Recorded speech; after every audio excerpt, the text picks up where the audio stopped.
কলকাতা টিভিতে আপনাদের সকলকে স্বাগত। আপনাদের সঙ্গে রয়েছে আমি অঙ্কুর।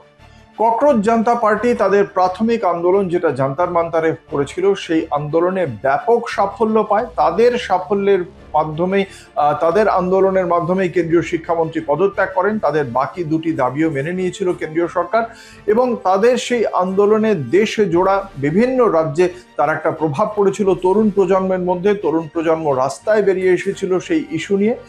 আজকে এই ককরোচ জনতা পার্টি গত দুদিন ধরে, গতকাল এবং আজ, তারা দুদিন ধরে বৈঠক করেছে মহারাষ্ট্রের সম্ভাজিনগরে, যেখানে ছত্রপতি সম্ভাজিনগরেই বাস ককরোচ জনতা পার্টির প্রতিষ্ঠাতা সদস্য অভিজিৎ দীপকের।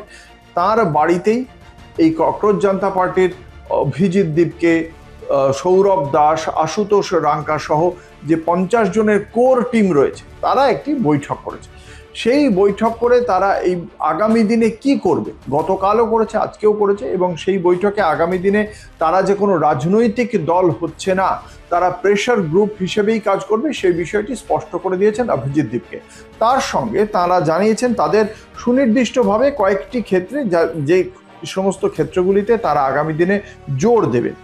এই বিষয়ে প্রথমত তারা একটা কর্মসূচি তৈরি করছে, যে নতুন যে অভিযান ক্যা বলতি পাবলিক, রাজ্যে রাজ্যে কি বলছেন আম জনতা, কোন কোন ঘটনাগুলো, কোন কোন ইস্যুগুলো তাদের সবচেয়ে বেশি সমস্যার মধ্যে ফেলছে, সমস্যার সম্মুখীন করছে, কোথায় তারা সবচেয়ে বেশি স্বাভাবিক জীবনযাত্রায় অন্তরায় তৈরি হচ্ছে, সেগুলো সাধারণ মানুষ বলবে। এবং ককরোচ জনতা পার্টির যারা কর্মীরা রয়েছেন, তারা সাধারণ মানুষের কাছ থেকে সেই কথাগুলো শুনবেন, এবং সেগুলোকেই তারাই হবেন সাধারণ মানুষের কণ্ঠ।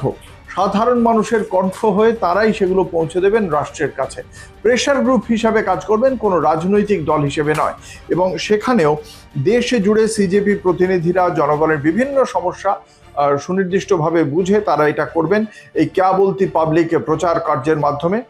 এবং এর সঙ্গে সঙ্গে তিনি বলেছেন, কর্ম, শিক্ষা সংক্রান্ত বিষয় ছাড়িয়ে সুশাসন এবং গণতান্ত্রিক প্রতিষ্ঠান যে সমস্তগুলো রয়েছে, সেগুলোর বিষয়ে যে সমস্ত উদ্বেগ তৈরি হয়েছে, সেই উদ্বেগের বিষয়েও কাজ করবেন তারা। তাদের সুস্পষ্ট বক্তব্য, রাজনৈতিক ব্যবস্থা, বিচার বিভাগ, গণমাধ্যম এবং নির্বাচন কমিশন, এই জায়গাগুলোর ওপর আমজনতার যে আস্থা ছিল, সেই আস্থা এই মুহূর্তে নেই। এবং সেই আস্থা যেহেতু হারিয়ে ফেলেছে, সেই বিষয়গুলিতে এই সমস্ত সংস্থাগুলো যাতে জবাবদিহি করতে বাধ্য হয়, সেই বিষয়টা যাতে বাস্তবে পরিণত হয়, তার জন্য আগামী দিনে আন্দোলন করবেন তারা। নিরপেক্ষতা ফিরিয়ে আনতে জনমত তৈরি করে চাপ তৈরি করতে চাইবেন তারা। এর পাশাপাশি কি, কর্মসংস্থান এমন একটা বিষয় যেটাকে জাতীয় পর্যায়ে তুলে আনার প্রয়োজন রয়েছে বলে মনে করছে ককরোচ জনতা পার্টি। আরেকটি বিষয়, শিক্ষা সংস্কার নিয়ে তারা আলোচনা করছেন। শিক্ষায় যে বাজেট বরাদ্দ, সেই বাজেট বরাদ্দ নিয়েও তাদের কিছু প্রশ্ন রয়েছে। স্কুল জীবন থেকেই শিক্ষা কার্যত প্রান্তিক মানুষের নাগালের বাইরে চলে যাচ্ছে। এটা একটা মুনাফা লোটার একটা জায়গা তৈরি হয়েছে বলেই মনে করছে ককরোচ জনতা পার্টি। আর কি, আরেকটা বিষয় বলছেন যে দেশব্যাপী এই প্রচার কার্যের মূল লক্ষ্য হবেন তরুণরা। কারণ দেশের এই মুহূর্তে যে জনসংখ্যা, সেই জনসংখ্যার 60% রয়েছেন অনূর্ধ্ব 35-এর তরুণ প্রজন্ম। সেই অনূর্ধ্ব 35 তরুণ প্রজন্ম, যেটা কিনা দেশের 60%, তাদেরকেই লক্ষ্য করবেন তিনি।